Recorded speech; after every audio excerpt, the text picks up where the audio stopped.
लोकसभा के चुनाव जैसे जैसे पास आ रहे हैं, दल बदल के साथ ही साथ गठबंधन की एक से एक कहानियां देखी जा रही हैं। पहले बिहार में नीतीश कुमार की पलटी हुई और अब ओडिशा में बीजेडी के साथ दोबारा से दोस्ती।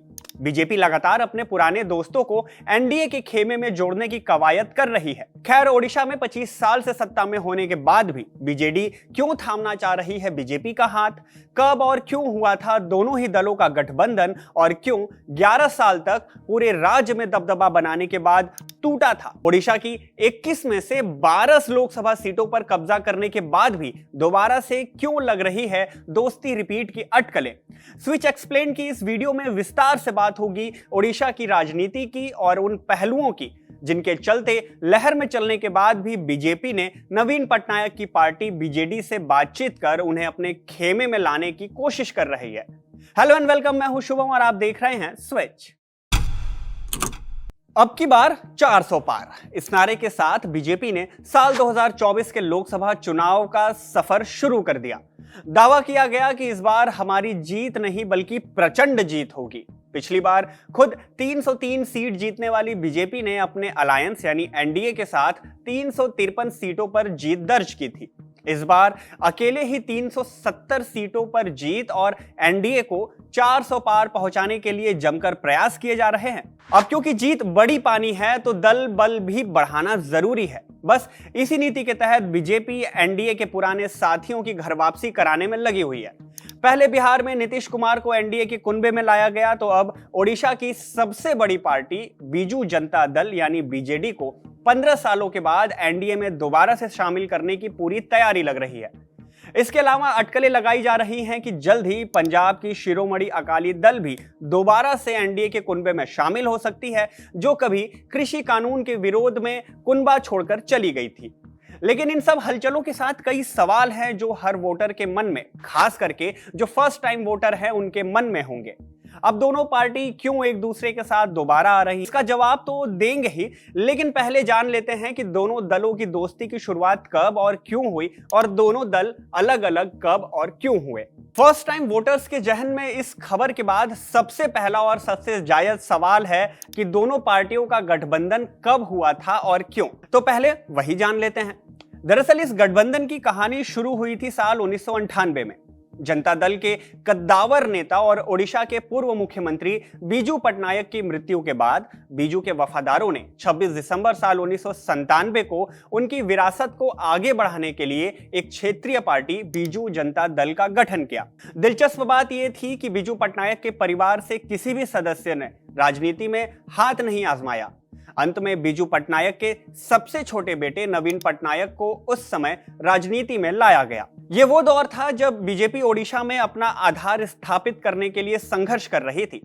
इसलिए भाजपा के कुछ दिग्गजों ने प्रत्यक्ष और अप्रत्यक्ष रूप से ओडिशा में बीजू जनता दल के साथ ही साथ नवीन पटनायक को नेता के रूप में अपनी प्राथमिकता में रखा। इस समय कांग्रेस राज्य में दूसरी सबसे ताकतवर पार्टी थी, इसलिए पूर्व प्रधानमंत्री अटल बिहारी वाजपेयी और लाल कृष्ण आडवाणी सहित बीजेपी नेतृत्व ने बीजेडी के साथ संबंध बेहतर बनाने की कोशिश की। दोनों दलों ने अपना पहला लोकसभा चुनाव साल 1998 में एक साथ ही लड़ा था। बीजेडी ने 12 सीटों पर चुनाव लड़ा तो वहीं 9 सीटों पर जीत हासिल कर ली, जबकि भाजपा ने 9 सीटों पर चुनाव लड़ा और 7 पर जीत हासिल की। साल 1999 के लोकसभा चुनाव में बीजेडी और बीजेपी ने सीट बंटवारे के उसी फॉर्मूले को दोहराया और ओडिशा में 57.6% वोट शेयर के साथ कुल 21 में से 19 सीटें जीत ली। इसमें बीजेडी ने 10 सीटें जीती तो वहीं बीजेपी ने 9 सीटें जीती।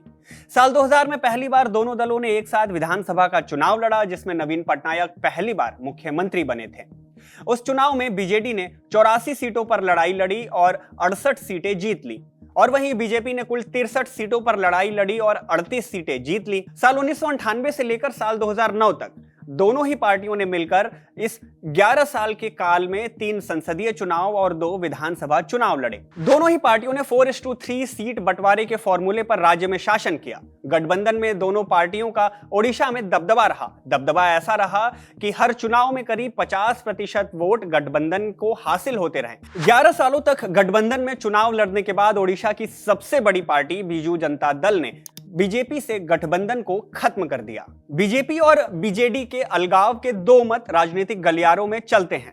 पहला मत जुड़ा है कंधमाल दंगों के प्रभाव से, तो वहीं दूसरा है सीट शेयरिंग के विवाद से।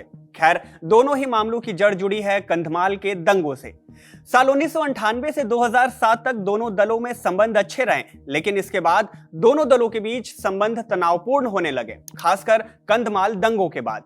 अगस्त 2008 में कंधमाल जिले में विश्व हिंदू परिषद के नेता लक्ष्मणानंद सरस्वती की हत्या हुई, जिन्होंने ईसाई धर्म के कथित धर्मांतरण के खिलाफ अभियान का नेतृत्व कर दावा किया था। इसके बाद हुए सांप्रदायिक दंगों में 38 लोग मारे गए। इस तनाव के बावजूद भी भाजपा के केंद्रीय नेताओं ने गठबंधन को बचाने की पुरजोर कोशिश की और नवीन निवास में नवीन पटनायक के साथ कई दौर की बैठकें की, लेकिन यह समझौता कराने में विफल रहे। यानी कि जो बीजेपी के नेतृत्व जो इस समझौते को कराने गई वो विफल रही और मार्च 9, 2009 को बीजेडी ने भाजपा से अपना नाता तोड़ लिया और गठबंधन टूट गया। बीजेडी ने घोषणा की कि उसने खुद को सांप्रदायिक ताकत से दूर कर लिया है और इसके बाद साल 2009, 2014 और 2019 के लोकसभा चुनावों में बीजेडी अकेले ही चुनावी मैदान में उतरी। बीजेडी के इस कदम का खामियाजा बीजेपी को भुगतना पड़ा। साल 2009 के विधानसभा चुनाव में भाजपा ने लगभग सभी सीटों यानी कि 147 में से 145 सीटों पर लड़ाई लड़ी, लेकिन केवल 6 सीटें ही जीत पाई। दूसरी ओर बीजेडी ने अपने सीटों के साथ साथ वोट शेयर में भी वृद्धि कर ली। उसने जिन 129 सीटों पर चुनाव लड़ा उनमें से 103 सीटों पर जीत हासिल की। इसके बाद ओडिशा में सत्ता की डगर बीजेपी के लिए कठिन हो गई। लोकसभा चुनाव में पूरे देश में भले ही मोदी मैजिक का असर नजर आया, लेकिन ओडिशा में यह मैजिक काम नहीं कर पाया। लोकसभा से लेकर विधानसभा तक नवीन पटनायक ही बाजी जीतते रहे। बीजेपी और बीजेडी के गठबंधन टूटने की कहानी तो आप जान गए। अब बात जरा साल 2014 और 2019 के लोकसभा चुनाव के आंकड़ों की कर लेते हैं, जब दोनों दल अलग अलग होकर चुनावी मैदान में उतरे थे। साल 2014 के लोकसभा चुनाव में बीजेडी को 21 में से 20 सीटों पर जीत मिली, तो वहीं बीजेपी को मात्र 1। कांग्रेस इस चुनाव में ओडिशा में खाता भी नहीं खोल पाई थी। लेकिन साल 2019 के लोकसभा चुनाव में बीजेपी के लिए उम्मीद की किरणें चमकी और मोदी मैजिक भी असरदार दिखा। साल 2019 के चुनाव में बीजेडी को 21 में से 12 सीटों पर जीत मिली, तो वहीं बीजेपी को इस बार 8 सीटों पर जीत हासिल हुई। कांग्रेस का भी इस चुनाव में खाता खुला और 1 सीट कांग्रेस के हाथ आई। बीजेपी ने भले ही अपने दम पर ही पिछले चुनाव में 8 सीटों पर कब्जा किया था, जो साल 2014 के परिणामों से खासा बेहतर है, और प्रदेश की लोकसभा सीटों पर बीजेपी की बढ़ती लोकप्रियता को दिखाया। लेकिन बावजूद इसके इस चुनाव में बीजेपी बीजेडी के साथ गठबंधन करने की सोच रही है, मतलब 2024 के चुनाव में।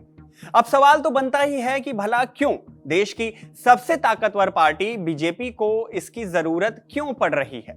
अब इसमें कोई दो राय नहीं है कि बीजेडी ओडिशा की सबसे बड़ी पार्टी है। भले ही बीजेपी पिछले चुनाव में बीजेडी से मात्र 5% वोटों से पीछे थी, लेकिन इस बार बीजेपी ने पुराने दोस्त नवीन पटनायक से दोस्ती बढ़ाई और गठबंधन की अटकलें तेज हो गई। ऐसा इसलिए हो रहा है क्योंकि साल 2024 के लोकसभा चुनाव में बीजेपी ने खुद के लिए 370 सीटों के साथ 50% वोट हासिल करने का टारगेट रखा है। लेकिन ये टारगेट इतना भी आसान नहीं है। इस टारगेट को हासिल करने के लिए बीजेपी बड़े पैमाने पर 2 तरह की प्लानिंग कर रही है। पहला, बीजेपी खुद ज्यादा से ज्यादा सीटों पर चुनाव लड़कर अपना वर्चस्व जमाना और दिखाना चाहती है, तो वहीं दूसरा, वोटों के विभाजन को रोकने के लिए बीजेपी देश के अलग अलग राज्यों में अपना वर्चस्व जमा रखी क्षेत्रीय पार्टियों से समझौता कर उन्हें एनडीए में शामिल कराना चाह रही है।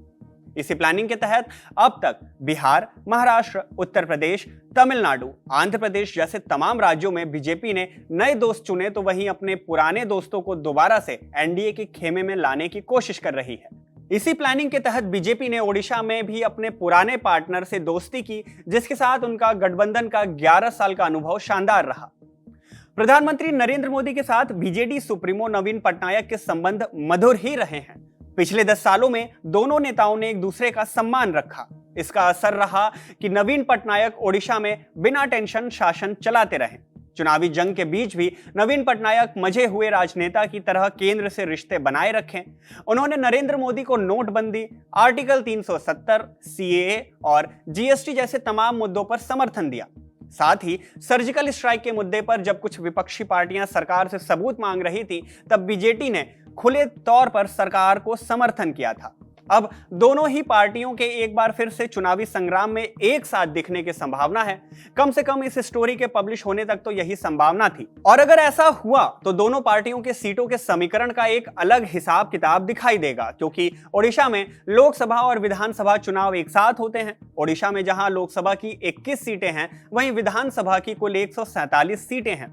मीडिया रिपोर्ट्स के मुताबिक अगर गठबंधन होता है तो लोकसभा की ज्यादा सीटों पर बीजेपी अपने कैंडिडेट्स को उतारेगी, वहीं बीजेडी विधानसभा चुनाव पर फोकस करेगी।